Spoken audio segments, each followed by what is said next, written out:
Being a software developer isn't just a job. It's more like a lifelong side quest with no save points, random boss fights, and patch notes that make things worse. And like every epic tale, this one has chapters. 4, to be exact. Let's break down the journey most devs take, from bright-eyed beginner to battle-hardened bug slayer. Stage 1, the spark, aka tutorial fever. This is where the magic starts. You've just discovered programming, and suddenly everything looks like it could be automated. You devour courses, follow YouTube tutorials step by step, and build your first to-do app with great pride.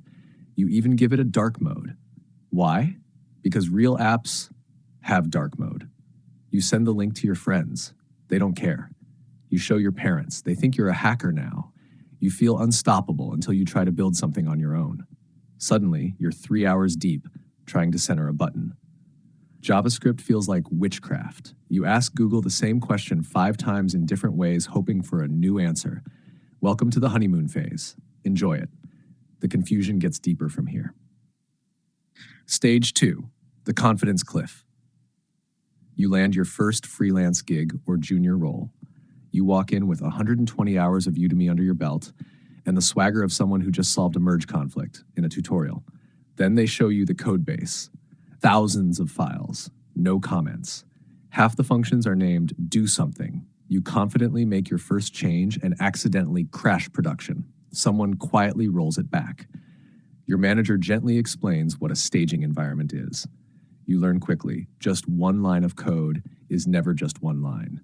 Pushing directly to main is a great way to lose trust. Stack Overflow is both your savior and your crutch. This is where your ego gets destroyed and rebuilt with duct tape and console.log. Stage 3, the chaos awakens.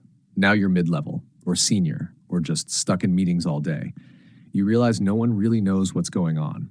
The code works, but no one can explain why.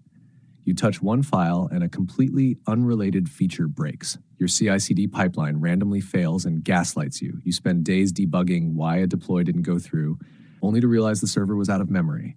You haven't written new features in weeks, just patching holes in a boat that keeps springing leaks. You start to question everything. Am I bad at this? Was this always broken? Is this a feature or a bug, or just how it is now? Congratulations.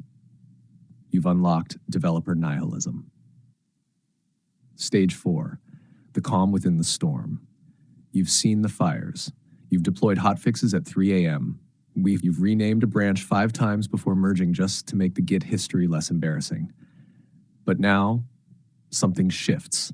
You stop panicking. You name things clearly. You write commit messages that actually help future you.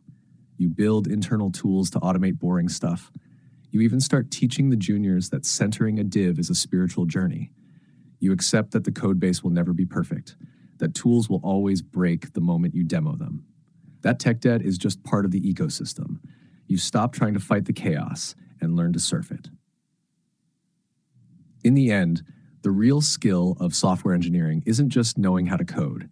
It's knowing how to stay calm when nothing works, and somehow still shipping something that does.